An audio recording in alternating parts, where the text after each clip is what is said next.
Today marks the day Paradise 2 drops after waiting for 3 years for the most anticipated hip-hop album probably of all time in South Africa. But today, I don't want to talk about the album, but talk about why it took A-Reece such a long time to drop this album, and talk about where he is humble roots and what led to A-Reece becoming the big-hearted bad guy and the events that contributed into him creating Paradise 2 or P2.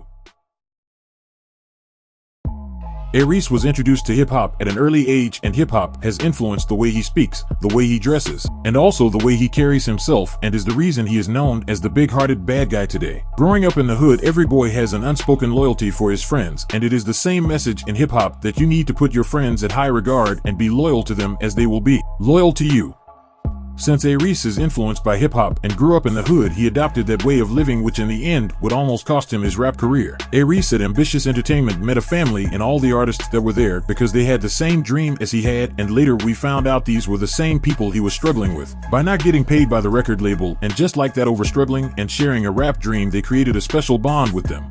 A-Reece also didn't have a choice but start the beef with Nasty C, as the label wanted to create a name for A-Reece, and he started the beef with Nasty C that still stands even 7 to 8 years later. For most rappers, after dropping a classic album like A-Reece did with Paradise, they would normally drop the second installment of the series within a year or two after that to keep the momentum going. But with A-Reece, it took him 7 years to drop the second installment of Paradise. One of the reasons he didn't drop Paradise 2 on the early years after the first one is that he was still traumatized from the events that happened at Ambitious Entertainment and not getting paid by the label and being used as an ATM of the record label. And ever since then, man, I've been asking for the contract, but it's been like, yeah, we still fixing it up. But the money's being made. Yeah, we still, through you.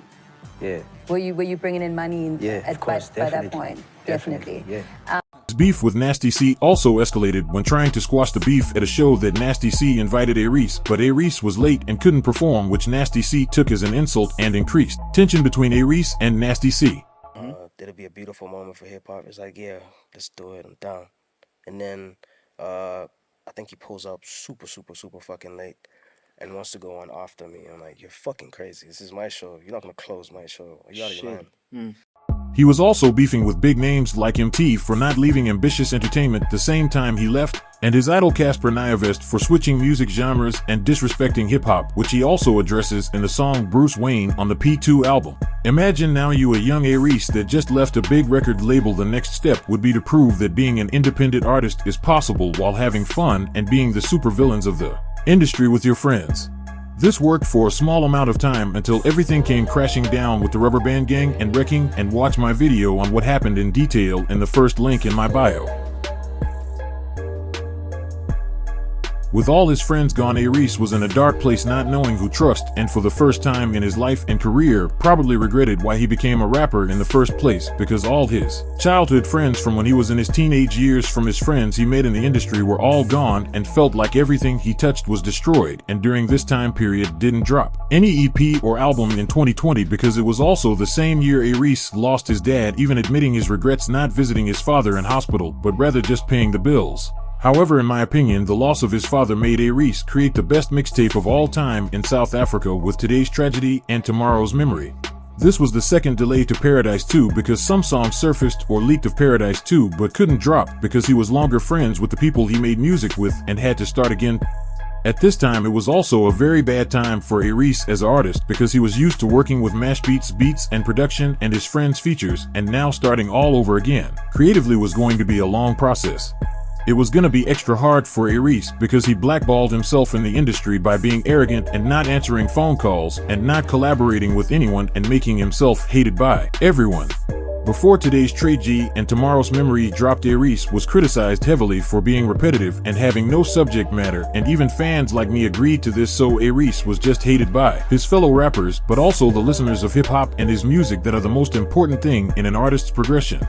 So when he was teasing Paradise 2 at the end of 2021, the weight on his shoulder to deliver was a lot, and with this dark period in A-Reece's life, something in him changed forever and making him Bruce Wayne type of character that's always in the shadows and coming out when he has to and minding his business, and before he was a goofy character and making goofy music in a way.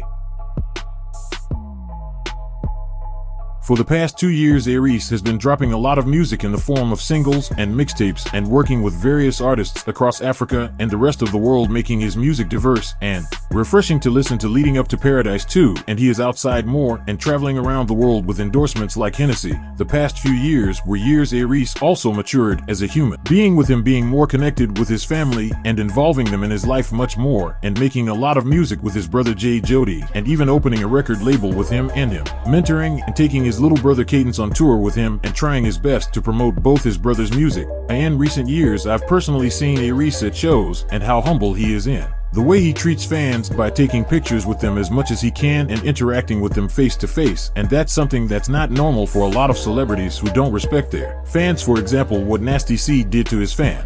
All in all, I hope Paradise 2 is a good listen and that everyone who's a fan and not a fan enjoys it, as it may not be his best project, but the one he had to suffer a lot to drop.